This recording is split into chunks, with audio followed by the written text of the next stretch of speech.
Hello friends, I am Tauqeer Ahmad. Once again welcome back our YouTube channel Times Career. आज हम लोग Bihar board द्वारा जारी इंटरमीडिएट सेंटअप एग्जामिनेशन 2021 का जो है फिजिक्स का पेपर देखने वाले हैं और इसके बाद हम लोग केमिस्ट्री और फिर बायो मैथमेटिक्स का भी देखेंगे। टोटल क्वेश्चन जो है 70 ऑब्जेक्टिव क्वेश्चंस हैं, 20 शॉर्ट क्वेश्चन है और 6 लॉन्ग क्वेश्चन हैं, जिसमें आपको 50% ही क्वेश्चन का जवाब देना है।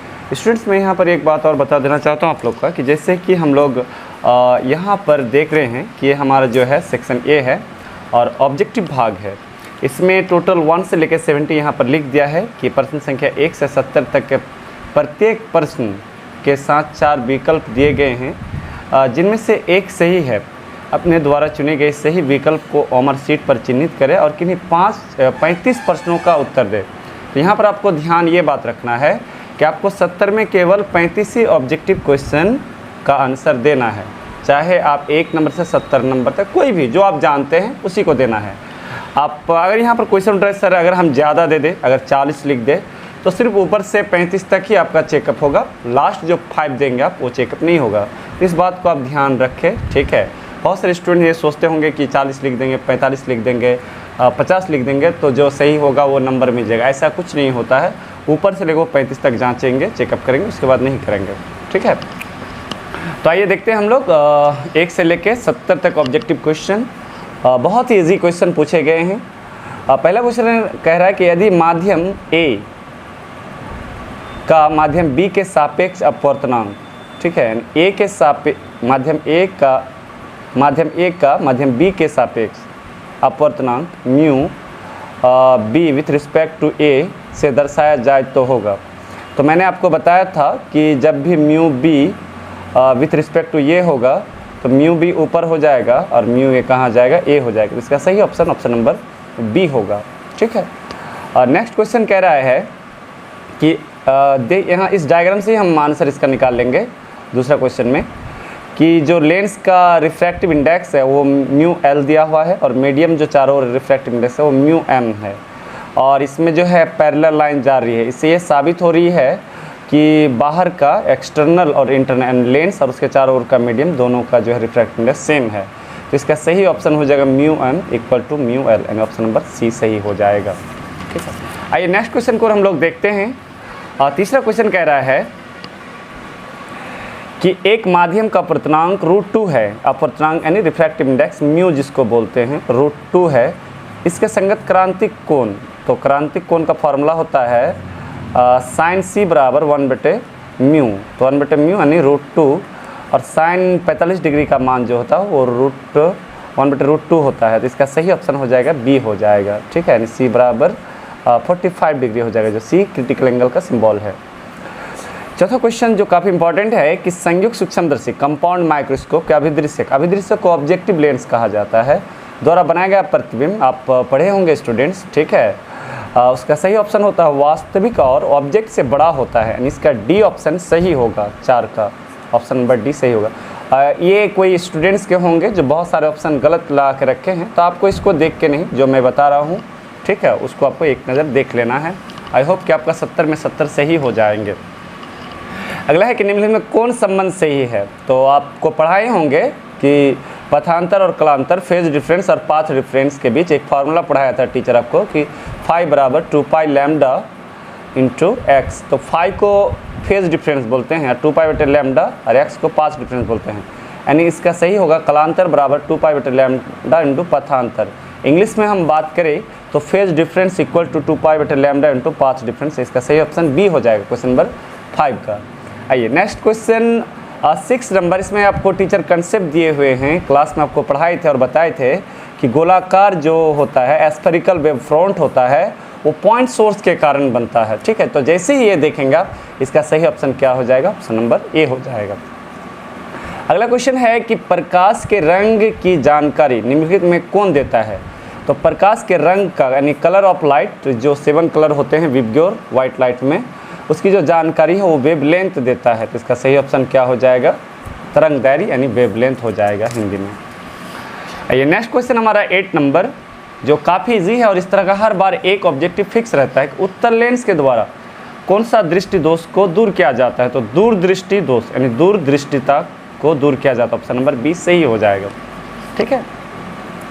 नेक्स्ट क्वेश्चन है स्टूडेंट्स 9 नंबर की हवा में कांच के लेंस की फोकस दूरी f है और पानी में कांच की लेंस की फोकस दूरी एफ डब्ल्यू के बीच कौन सा संबंध सही है? तो ये नंबरिकल्स है जो लेंस मेकर फार्मूला के आधार पर है। ठीक है, तो मैं इसको आपको सॉल्यूशन करके अच्छा से बताऊंगा। तो इसको मैं अभी फ़िलहाल रख रहा हूँ, इसको जस्ट मैं लास्ट में इसको कैलकुलेशन करके बताऊंगा। पहला क्वेश्चन नंबर है 10 नंबर कि तरंगदैर्घ्य के बढ़ने के साथ माध्यम का अपवर्तनांक यानी वेवलेंथ के बढ़ने से रिफ्रैक्टिव इंडेक्स का मान, अगर वेवलेंथ बढ़ेगा तो रिफ्रैक्टिव इंडेक्स का मान घटता है। तो ऑप्शन नंबर 20 का सही हो जाएगा। 11 नंबर है कि विभव प्रवणता कैसा यूनिट होता है? वोल्ट पर मीटर होता है। इसका सही ऑप्शन डी हो जाएगा। ठीक है, आप लोग अच्छी तरह से एक बार देख लेंगे तो गलत ऑप्शन मार देंगे। अगला क्वेश्चन कह रहा है 12 की एक बंद गोलीय सतह के अंदर आवेश Q माइनस Q यानी capital Q minus small q के लिए ऐसा ही मात्रक में विद्युत फ्लक्स, तो फ्लक्स बराबर जो गॉसेस थ्योरम है टोटल चार्ज बाय 1/ε0। तो total charge Q minus Q है और नीचे क्या हो जाएगा? ε0, यानी इसका सही ऑप्शन हो जाएगा ऑप्शन नंबर ए ही सही हो जाएगा। आइए नेक्स्ट क्वेश्चन है हमारा क्वेश्चन नंबर 13। विद्युत तीव्रता E में रखे गए विद्युत द्विध्रुव इलेक्ट्रिक डायपोल P वाले इलेक्ट्रिक डायपोल पर लगने वाले टॉर्क के लिए सही फार्मूला होता है। तो टाउ बराबर होता है PE साइन थीटा। तो साइन थीटा हटेगा तो साइन थीटा हटेगा तो क्रॉस प्रोडक्ट में टूट जाएंगे, यानी 13 का ऑप्शन नंबर क्या हो जाएगा? ए इसका बिल्कुल परफेक्ट हो जाएगा। एक संधारित्र में विद्युतीय स्थिति ऊर्जा का व्यंजक सही व्यंजक होता है हाफ सी भी स्क्वायर, ऑप्शन नंबर ए हो जाएगा। डायरेक्ट ये है। निर्वात के लिए जो परावैद्युत स्थिरांक होता है उसका मान 1 होता है। ठीक है, सब क्लास में पढ़ा हुआ है, डायरेक्ट ये सब एनसीईआरटी का डेटा को कलेक्ट कर लिया गया है। अगला क्वेश्चन है 16 नंबर प्रतिरोधकता का ऐसा ही मात्रक होता है। तो प्रतिरोधकता ऐसा ही मात्रक हम लोग जानते हैं ओम मीटर होता है, ऑप्शन नंबर बी सही हो जाएगा। ठीक है, नेक्स्ट है 17 कि ओम के नियम के सदिश निरूपण है। तो वेक्टर जे बराबर सिग्मा ई, तो जे है करंट डेंसिटी, सिग्मा कंडक्टिविटी है और ई जो है इलेक्ट्रिक फील्ड है। तो इसका 17 का ऑप्शन नंबर ए बिल्कुल सही ऑप्शन होगा, बाकी तीनों ऑप्शन गलत है। अगला है कार्बन प्रतिरोध के पीले रंग कोड का मान होता है। तो आप जानते हैं मैंने एक फॉर्मूला बताया था बीबी रॉय। ठीक है, B black brown red orange yellow, तो येलो यानी पीले रंग, तो ये 0 से स्टार्ट होता है 1 2 3 4, तो येलो का सही ऑप्शन यानी 4 हो जाएगा, उसका कोड हो जाएगा। ठीक है, कार्बन प्रतिरोध यानी कार्बन रेसिस्टेंस का। नेक्स्ट है धारावाही चालक के अंदर इलेक्ट्रॉन की गति होती है। इस क्वेश्चन में स्टूडेंट्स बहुत ही ज़्यादा कंफ्यूज रहते हैं स्टूडेंट्स, इसको मैं बहुत ही अच्छी तरह से क्लियर करके आपको बताऊंगा, लेकिन अभी समय नहीं है, इसीलिए इसका सही ऑप्शन त्वरित हो जाएगा। ठीक है, ऑप्शन नंबर बी हो जाएगा। नेक्स्ट है 20 नंबर, कह रहा है कि प्रतिबाधा, तो प्रतिबाधा जो है वो रेसिस्टेंस की तरह काम करता है, यानी प्रतिरोध की तरह काम करता है। तो 20 का सही ऑप्शन सी हो जाएगा। 21 है कि श्रेणी क्रम में एल आर परिपथ का जो शक्ति गुणांक होगा आर बटे root under R square plus omega square L square, इन ऑप्शन नंबर 20 सही हो जाएगा। नेक्स्ट है ये जो क्वेश्चन है किरचॉफ्स का फर्स्ट लॉ है कि आने वाली धारा को पॉजिटिव लिया जाए और जाने वाली धारा को नेगेटिव। तो 4 आ रही है तो प्लस हो जाएगा, आई जा रही है तो माइनस आई हो जाएगा, 8 आ रही है तो प्लस हो जाएगा और 10 जा रही है तो -10 हो जाएगा बराबर 0। तो 4 और 8 12 माइनस 10 और माइनस आई बराबर 0। तो 12 में 2 घटेगा 10 घटेगा तो 2 माइनस आई बराबर 0, इसलिए आई का मान क्या हो जाएगा 2 एम्पियर हो जाएगा। तो सही ऑप्शन हो जाएगा ऑप्शन नंबर सी, बिल्कुल यहाँ पर कैलकुलेशन करके मैं बता दिया हूँ। और नेक्स्ट है 23 नंबर जो मूविंग चार्ज एंड मैग्नेटिज्म से लिया गया है कि एक सीधे अनंत लंबाई के धारावाही चालक के कारण चुंबकीय क्षेत्र होता है। इसका सही फार्मूला हो जाएगा म्यू इंटू आई बटे 2 पाई आर, यानी बी बराबर बी मैग्नेटिक फील्ड का सिंबल है, ऑप्शन नंबर ये सही हो जाएगा 23 का। नेक्स्ट क्वेश्चन है स्टूडेंट्स कि आदर्श वोल्ट मीटर का प्रतिरोध होता है। आदर्श वोल्ट मीटर का जो प्रतिरोध होता है वो इन्फिनाइट होता है, अनंत होता है। 24 का ऑप्शन बी सही हो जाएगा। आइए नेक्स्ट क्वेश्चन हम लोग देखते हैं 25 नंबर कि तब तार एमीटर के द्वारा प्रत्यावर्ती धारा का मान मापा जाता है। तो root mean square value RMS value को मापा जाता है, ऑप्शन नंबर 20 का सही हो जाएगा। एक समान चुंबकीय क्षेत्र में चुंबक के विक्षेपण में किया गया कार्य के लिए जो W बराबर होता है वो होता है mb 1 - cos theta. Option number A इसका सही हो जाएगा। ठीक, चुंबकीय फ्लक्स का ऐसा ही मात्रक वेबर होता है। देखिए यहाँ पर कंफ्यूज नहीं होता, अगर इलेक्ट्रिक फ्लक्स बोलेगा तो उसके लिए अलग होगा, लेकिन मैग्नेटिक फ्लक्स बोलेगा तो वेबर हो जाएगा। और नेक्स्ट 28 नंबर, पृथ्वी के चुंबकीय ध्रुव पर नमन कोण। नमन कोण को इंग्लिश में बोलते हैं एंगल ऑफ डीप, और विषुवत रेखा पर 0 होता है और ध्रुव पर 90 डिग्री होता है। तो चुंबकीय ध्रुव पूछा है तो 90 डिग्री हो जाएगा। ऑप्शन नंबर 20 का सही ऑप्शन हो जाएगा। देख रहे हैं हम लोग नेक्स्ट क्वेश्चन 29 कि एक बहुत छोटे चुंबक के मध्य बिंदु से समीप दूरी पर अक्षीय, एक्सियल और इक्वेटोरियल पोजीशन में जो मैग्नेटिक फील्ड का अनुपात होगा 2:1 होगा। ये इसका सही ऑप्शन है। ठीक है, ये फार्मूला पर आधारित है, मैं आपको थियोरेटिकल प्रूव करके बताऊंगा इसको। निम्नलिखित में किसका अस्तित्व नहीं है, यानी कौन जो है एग्जिट्स नहीं है। तो एकल विद्युत आवेश, एक चार्ज हो सकता है किसी भी बॉडी पर, विद्युत द्विध्रुव भी हो सकता है, चुंबक के द्विध्रुव भी हो सकता है, लेकिन एकल चुंबकीय ध्रुव नहीं हो सकता। क्यों नहीं हो सकता है? एक चुंबक ले लीजिए, उसमें एन पोल और एस पोल होता है, और उस चुंबक को आप लाखों करोड़ों टुकड़ा में बांट दीजिए, उसका कभी भी एक पोल नहीं बनेगा, वो हमेशा हर एक टुकड़ा एन और एस पोल बना देगा। इसका मतलब है कि मैग्नेट में एकल चुंबकीय पोल यानी एकल चुंबकीय ध्रुव, जिसे सिंगल मैग्नेटिक पोल कहा जाता है, उसका संभव नहीं है। तो ऑप्शन नंबर 20 सही हो जाएगा। बिल्कुल एकदम कंफ्यूज्ड नहीं होना है, कंसेप्ट पर आधारित है क्वेश्चन। ठीक है, एक भी मॉडर्न फिजिक्स का जो फर्स्ट चैप्टर है उसमें पढ़ाए थे कि फोटोन की ऊर्जा होती है। इसमें E बराबर हम 2 फार्मूला बताए थे, एच न्यू, और न्यू को तोड़ेंगे तो 80/λ। तो 80/λ कहीं भी नहीं मिल रहा है, एच न्यू भी देख रहे हैं हम लोग, ऑप्शन नंबर डी मिल रहा है। ठीक है, कोई बी लगा के रखा है जो बिल्कुल गलत मार्क के रखे हैं। ठीक है, 80/λ इसका सही ऑप्शन हो जाएगा। आइए नेक्स्ट क्वेश्चन देखते हैं हम लोग।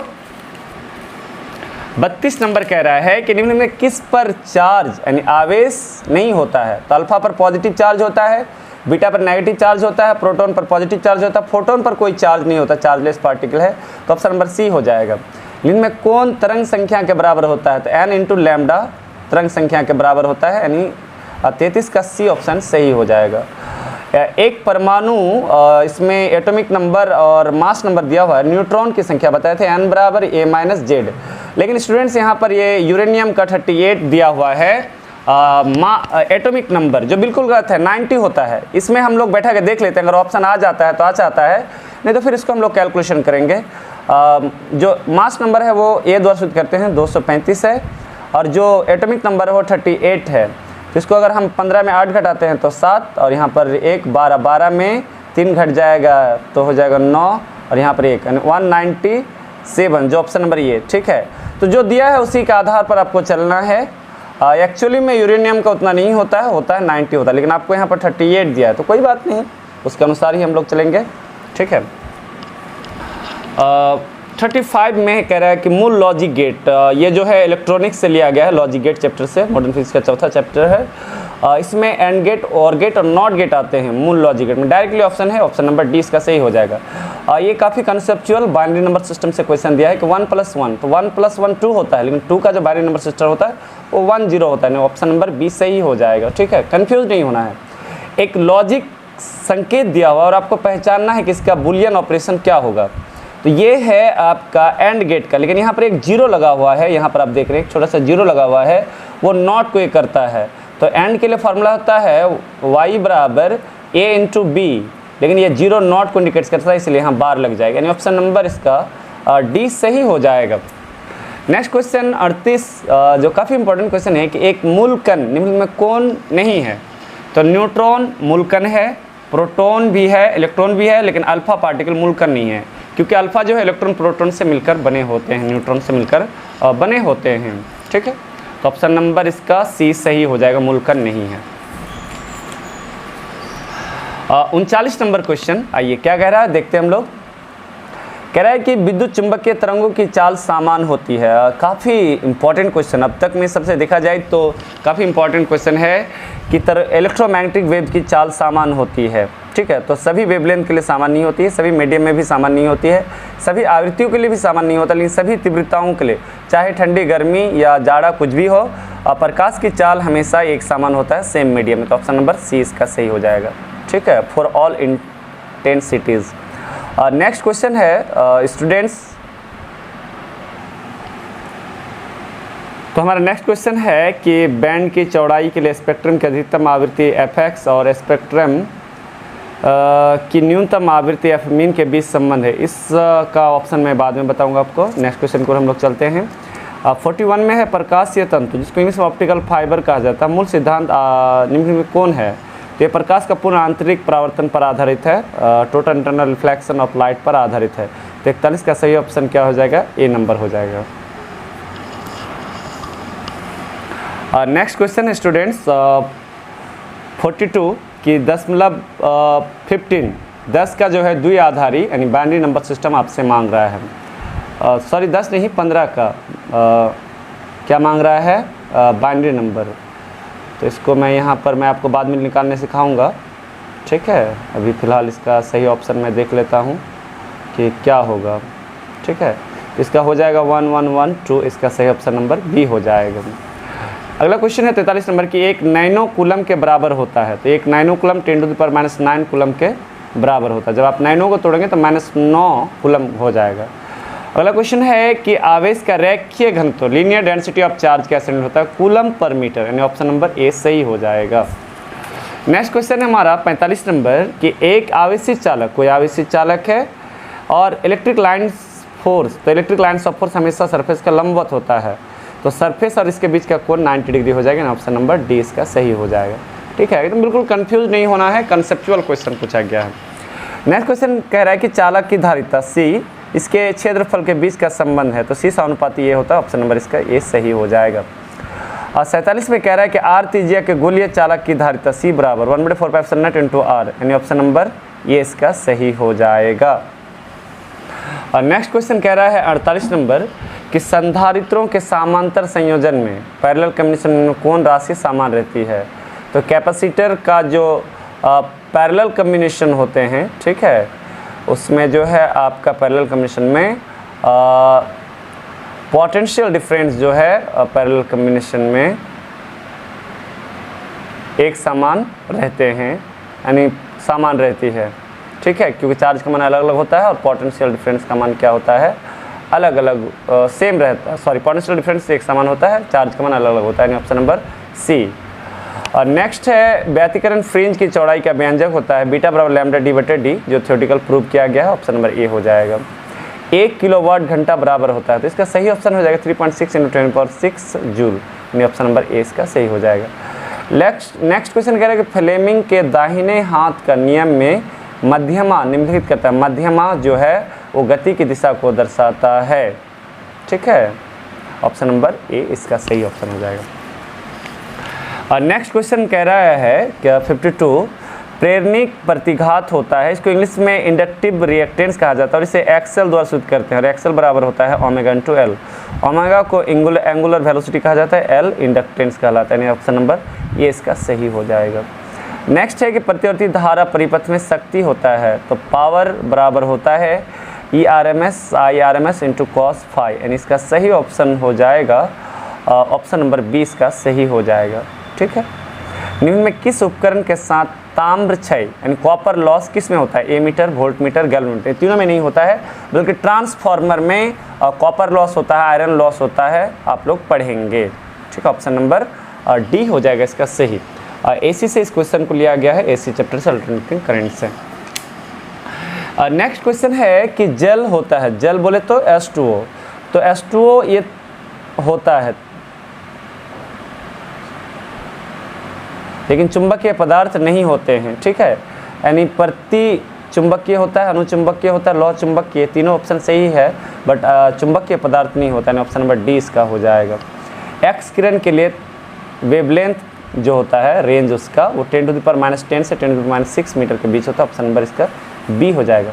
बर्फ़ का निरपेक्ष अपवर्तनांक होता है, तो बर्फ़ का जो निरपेक्ष अपवर्तनांक होता है, बर्फ़ का निरपेक्ष, इस क्वेश्चन को मैं बाद में बताऊंगा, कंफ्यूज हो रहा हूं अभी, ठीक है, इस क्वेश्चन को 57 को।